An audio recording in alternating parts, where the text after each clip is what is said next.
네, 자, 기억에는 좋은 기억도 있고 나쁜 기억도 있습니다.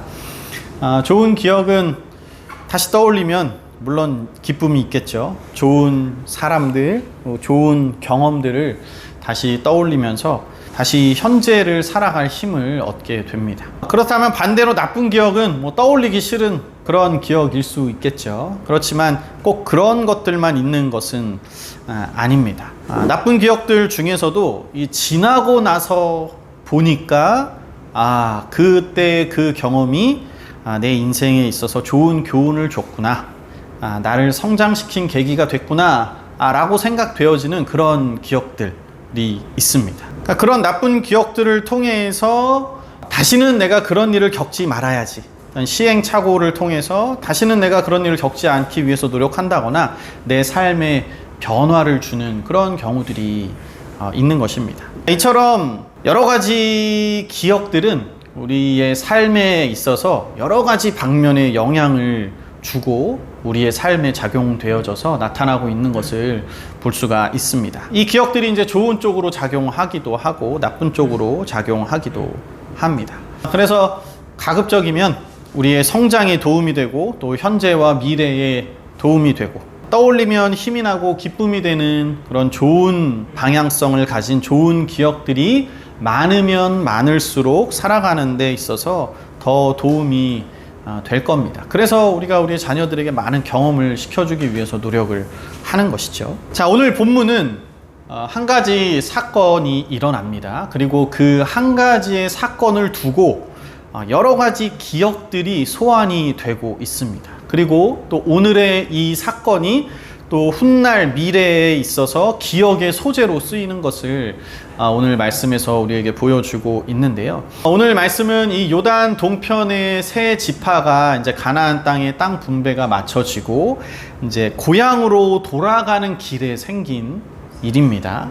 이 세 지파의 수장이 요단강을 이제 건너려고 할 때 그때 이제 이런 생각이 든 거예요. 요단강을 경계로 해서 훗날에 이 가나안 땅을 분배받은 이스라엘 지파들이 나중에 요단 동편에 이미 땅을 분배받았던 이 세 지파의 후손들을 보면서 이 요단강이 너희와 우리의 경계 아니냐, 너희가 우리나라와 무슨 상관이 있느냐, 이런 식으로 자신들의 지파가 이 이스라엘의 본래 지파에서 외면당할 수 있겠다, 마치 다른 민족처럼 거절당할 수도 있겠다라는 생각이 그 요단강을 건너기 직전에 이제 들었던 것 같습니다. 물론 이제 아직 가나안 땅을 정복하기 직전에 요단강을 건너면서 어떤 일이 있었습니까? 요단강 중앙에 있는 돌을 취해서 요단강변에 그 12돌을 세워놨죠. 이스라엘 12지파를 하나님께서 요단강을 건너게 하셨다라는 것을 기념하기 위해서 이미 기념비도 세워 놨었고요. 그리고 지금 어떻습니까? 가나안 땅 전역에 이 가나안 전쟁의 역사를 함께한 이 놀라운 장수들과 그 모든 기억을 함께 공유하고 있는 사람들이 전 지역에 걸쳐서 지금 분포를 하고 있습니다. 그러다 보니까 사실은 지금 당장은 잊을 것에 대한 걱정을 할 필요가 없었겠죠. 하지만 이 요단 동편의 새 지도자들은 이 후손들을 생각을 했던 겁니다. 지혜가 있었던 거죠. 후에 분명히 이런 일들이 일어날 수 있기 때문에 이 일들을 대비해야겠다라고 생각을 한 겁니다. 그래서 요단강을 건너기 전에 이미 12돌을 길갈에 세워놨지만 그것보다 아마 더 큰 제단인 것 같아요. 엄청나게 큰 제단, 멀리서도 봐도 딱 한눈에 보이는 그 큰 제단을 하나 쌓았습니다. 목적은 딱 한 가지였어요. 우리도 가나안 땅에 정착해서 땅을 분배받은 너희 이스라엘 지파와 같은 이스라엘 지파다 라는 것을 증명하기 위한 목적으로서 이 제단을 쌓은 것입니다.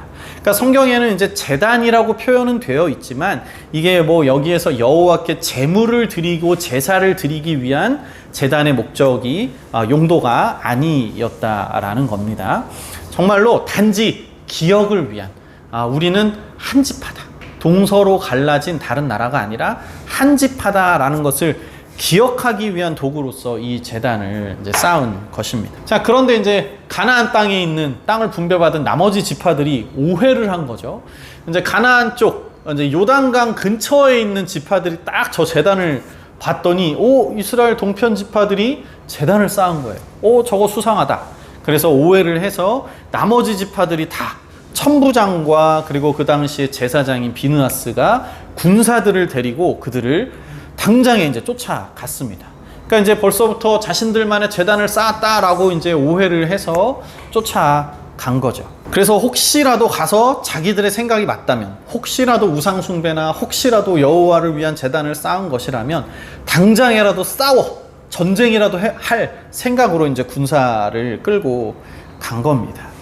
그리고 이제 요단 동편의 세 지파를 수장을 만나서 이제 따지는 거죠. 그러면서 이제 여기에서 이제 어떤 말들을 하기 시작하냐면, 이스라엘 이 나머지 지파들이 그 이전에 있었던, 과거에 있었던 나쁜 기억을 떠올리면서 이들을 설득을 합니다. 이제 두 가지를 말하고 있는데요. 하나가 뭐냐면, 오늘 본문이 아니라 이 앞에 17절에 나와 있는 부올의 죄악이라는 단어로 표현되어지고 있는 과거의 기억을 떠올립니다. 자, 이 부올의 죄악이 어떤 사건이었냐면요.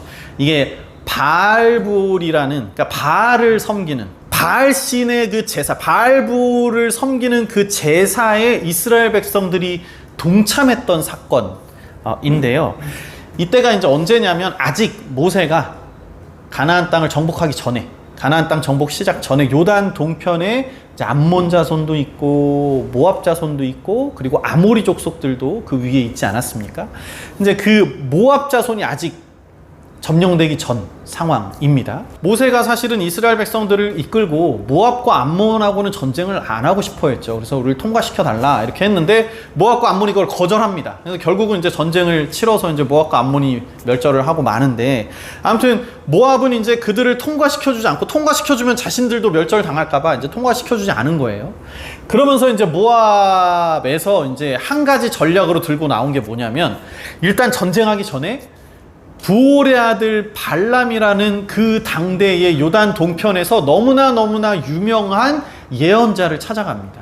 이 부올의 아들 발람이 실제로 얼마나 유명하냐면요. 1960년대에 실제로 그 지방에 이 모압 자손이 있었던 곳과 불과 멀지 않은 곳에 어떤 묘비의 한쪽 구덩이가 이제 발견이 되는데, 거기에 정확히 부올의 아들 발람이라는 이름이 나옵니다. 그러니까 그 당대에 아마 굉장히 유명했던 예언자였던 것 같아요. 어쨌든 그 사람을 이 모압의 이제 왕이 발락이 이제 찾아가서, 우리가 너한테 필요한 모든 것을 다 줄 테니 와서 이스라엘을 저주해라 라고 이제 청탁을 하죠. 그래서 저주하고 그들을 향해서 이제 저주의 예언을 해주면 이제 모압 자손들의 기세도 올라가고, 이제 약간 그 당시에는 이제 신들의 전쟁이기 때문에 그게 이제 반드시 필수 아니었겠습니까? 그래서 이제 부탁을 했는데, 이제 아시다시피 발람이 어떻게 합니까? 이제 부지 중에 이제 막 예언을 하는데 오히려 이스라엘을 3번이나 축복을 하죠. 그래서 하나님께서 그 입에서 이스라엘을 향한 저주가 나오지 않게, 그러니까 이스라엘을 향한 오히려 축복이 나오게끔 하나님이 역사하셔서 발람이 그 발락이 보는 앞에서 이스라엘을 막 축복을 합니다. 그러니까 이제 발락이 이제 발람을 막 쫓아내면서 이게 뭐 하는 짓이냐고 하면서 이제 쫓아내기까지 하는데, 결국은 이제 나중에 이제 성경 기사를 보면 이 발람이라는 예언자의 꾀임이었던 것 같아요. 그의 이제 술수로 어떤 일이 벌어지냐면, 모압의 여인들이 이스라엘 남자들을 꼬셔서 바알불의 제사에 참여하게 만들었습니다. 근데 이제 그 당시에 왜 이스라엘 남자들이 그렇게 쉽게 바알불의 제사에 빠져버렸냐면, 그 당시에 바알불을 섬기는 제사의 방식 자체가 이 여사제들과의 관계를 통한 아주 음행한 방법으로 제사를 지내는 방법이 바로 바알신을 섬기는 방법이었거든요. 그러니까 그런 문란한 방법이 있다라는 것을 이스라엘 남자들이 듣고서는 혹한 거예요. 그리고서는 이제 몇 사람들이 거기에 넘어가서 바알불의 제사에 참여를 하게 된 겁니다. 아무튼 그 바알불의 제사에 참여한 이 사건 때문에 이스라엘의 재앙이 떨어지죠. 그래서 하나님께서 형벌로 어떤 일이 벌어지냐면 연병이 갑자기 발생해서 이스라엘 사람이 결과적으로 24,000명이나 갑자기 죽어버리는 전염병이 발생을 하게 됩니다. 사실은 그 이상으로 계속해서 사람들이 죽어나갈 판이었는데 그 당시에 이 사건을 제일 앞장서서 해결했던 사람이 누구냐면 바로 오늘 나오는 이 제사장 비느하스거든요. 비느하스가 그 당시 문제를 해결했던 최선봉장에 있었던 사람이었습니다. 그러니까 그 비느하스가 지금 이 요단 동편의 3명의 수장들을 만나가지고 그 이야기를 하는 거예요. 우리가 그때 당시에 이 바알볼의 죄 때문에 다 죽을 뻔했던 것을 너네 기억하지 않느냐, 너네 왜 지금 이런 짓을 하고 있는 거냐 라면서 지금 그들에게 설득을 하고 이야기를 하고 있는 것입니다. 그러니까 비느하스의 입장에서는 정말 다시는 기억하고 싶지 않은 나쁜 기억 아니겠습니까? 이 사건을 통해서 정말 우상 숭배는 절대로 안 된다라는 것을 이 비느하스의 마음 가슴 깊이 새기고 있었던 거예요. 그래서 이 나쁜 기억을 끄집어내서 설득을 하고 있는 겁니다. 자, 그리고 두 번째로 또 떠올린 이 기억이 뭐냐면 20절에 보면 세라의 아들 아간의 이야기를 하고 있습니다. 아간은 우리 여호수아 초반에 나와 있죠. 이제 여리고 전투에서 아무것도 취하지 말라 그랬는데 시날산의 아름다운 외투 한 벌과 그리고 금덩이와 은을 훔쳐서 감췄습니다. 결국은 이제 제비 뽑혀서 그 죄 지은 게 다 들통났고 어떻게 됐습니까? 아간만 죽은 게 아니라 아간의 온 가족들과 아간이 거주하고 있던 집과 그 모든 집기들까지 다 아골골짜기에 버려지고 거기서 다 불태워졌습니다. 얼마나 끔찍하게 다 온 가족이 몰살을 당했습니까? 그러니까 이 최근에 일어났었던 이 나쁜 기억까지 떠올리면서 이 단 한 사람, 이 아간의 죄로 몰살된 것을 보지 못했느냐, 단 한 사람의 죄로도 멸족을 당할 수 있다라는 것을 지금 상기시키면서 이 요단 동편의 세 지파에게 설득을 하는 겁니다. 하나님의 말씀에 어긋나는 건 절대로 안 된다라는 거죠. 그러면서 지금 쌓은 제단을 당장 치워라 라고 말하는 겁니다. 자, 여기서 두 가지 기억을 떠올렸다라고 말씀을 드렸는데 이 두 가지 기억은 누가 봐도 다시는 기억하고 싶지 않은 나쁜 기억입니다. 우리 동족이 얼마나 잔인한 방법으로 몰살을 당했고 얼마나 처참하게 전염병으로 다 죽어나갔습니까? 그리고 심지어 부올의 죄악은요 어떻게 해결이 됐냐면 그 사건의 원흉이 되는 사람이 있었거든요. 이스라엘 사람, 그리고 그 모압 여자, 미디안 여자라고 나오는데 그 미디안 여자와 음행하고 있었던 그 이스라엘 남자, 그 두 쌍을 비느하스가 급하게 찾아가서 창으로 그들을 꿰뚫어서 죽입니다. 그리고 나서 이 전염병이 그쳤어요. 그러니까 비느하스로서는 사실은 기억하고 싶지 않은 나쁜 기억인 겁니다. 동족을 창으로 찔러 죽여야만 이 문제가 해결됐어야 하는 사건이었으니까요. 좋은 기억이라고 할 수가 없죠. 하지만 이런 안타까운 사건들로 인해서 이스라엘은 더욱더 하나님께로 나아갔어야 하고 그의 말씀을 잘 지켜야 한다라는 것을 정말 마음 깊이 새길 수 있었던 겁니다. 나쁜 기억이지만 이스라엘 백성들이 믿음을 잘 지켜나가기 위한 발전적인 기억들로 그들에게 남겨져 있었다라고 볼 수가 있는 것이죠. 그리고 오늘 요단 동편 지파가 세운 이 제단은 그들의 말대로 뭐 우상 숭배를 위한다거나 뭐 하나님께 제사를 드리기 위한 용도로 세운 것이 아니었죠. 그냥 후손들이 기억하게 하기 위한 단 그 한 가지를 위한 장치였습니다. 그리고 실제로 이 제단은 그 뒤에 후손들에게 충분히 좋은 기억의 장치로서의 역할들을 잘 했을 겁니다. 그 제단을 볼 때마다 가나안 백성들도 저 요단 동편도 우리 이스라엘 같은 지파지, 이렇게 아마 기억을 충분히 했을 겁니다. 자, 그런데 뭐 나중 역사 여러 번 말씀드렸지만 결국에는 그 기억이 계속해서 대대로 전해지지 못했죠. 안타깝게도 그 제단이 이제 쓰러지고 막 바람에 풍화작용에 뭐 이렇게 제단이 좀 쓰러지고 막 무너져 가고 사라졌을 때쯤, 그때쯤의 후손들에게는 기억의 장치로서의 역할을 하지 못하고 안타깝게도 요단 동편은 이제 이스라엘 지파에서 완전히 지워져 버리게 되지 않았습니까? 그러니까 이렇게 요단 동편의 세 지파가 이스라엘 역사에서 완전히 지워진 것만 봐도 기억이라는 것이 얼마나 중요한지, 이 기억을 하기 위한 장치들이 얼마나 중요한지를 우리가 알 수가 있습니다. 이처럼 오늘 본문에 나오는 두 가지의 나쁜 기억과 또 앞으로 이제 기억의 장치로 쓰일 이 큰 재단을 보면서 다시 한번 느끼는 거지만, 기억들이 우리의 삶을 지탱해주고 있다. 그러니까 이 기억들이 이스라엘 백성들 스스로가 하나님의 백성임을 매번 깨닫게 해주고 있다라는 것입니다. 마찬가지로 우리 인생도 우리가 과거에 겪어온 기억들에 의해서 이 삶이 지탱이 되어지고 또 앞으로 살아갈 힘을 얻는 원동력이 되어진다라는 것입니다. 그리고 거기에서 더 나아가서 우리가 하나님의 백성으로서의 삶을 계속해서 유지시켜 나가는 데 있어서 너무나 중요한 원동력과 양분이 되는 것은 바로 하나님과의 좋은 기억들, 하나님과의 관계들, 하나님께서 내게 주신 은혜의 사건들, 이런 것들이라는 겁니다. 사람들은 쉽게 잊어버립니다. 요단 동편 지파가 이스라엘 지파에서 완전히 사라졌듯이 세월이 흐르면 사람들은 모든 걸 다 잊어버립니다. 우리도 그렇죠. 우리 10대 때 만났던 사람들 얼굴 기억하십니까? 얼굴이 하나도 기억이 안 납니다. 초등학교 때 우리 선생님 얼굴도 기억이 안 나요. 몇몇 분들만 기억이 나죠. 그러니까 사람은 그런 존재입니다.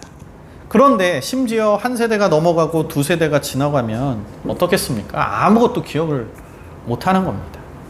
게다가 시간이 오래 흐르면 원래의 역사와 기억에서 이제 조작까지 일어난다라고 제가 말씀을 드렸었죠. 기억 조작이 일어납니다. 인간은 망각의 동물입니다. 잊어야 행복한 기억들도 있고, 잊으니까 또 미래를 바라보면서 우리가 살고 있는 거긴 하지만 망각하지 말아야 할 것들이 있죠. 안타깝지만 노인이 되어서 어떤 병에 걸려서 가족과 자녀들의 이름도 기억하지 못하는 삶이 되면 그게 얼마나 비참한 인생이겠습니까? 저희 어머니를 위해서 기도를 해 주셔야 될 부분이, 실은 지금 어머니 매주 만나지만 저와 제 동생의 이름을 기억을 못 하십니다.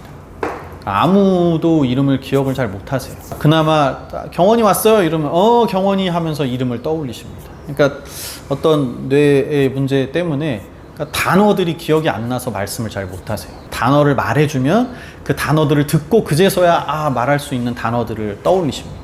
그 모습을 보는 저도 너무 참 안타깝고 마음이 무너지는데, 어머님 본인은 한순간에 그런 삶이 되셨으니 얼마나 참 마음이 아프시겠습니까? 그런데 이제 물론 그런 표시는 하나도 안 내시고 있긴 하지만, 기억을 다 잃어버린다라는 건 이처럼 너무나 안타까운 일입니다. 마찬가지로 하나님의 백성이 내가 하나님의 자녀라는 사실을 잊고 사는 것은 비참한 일입니다.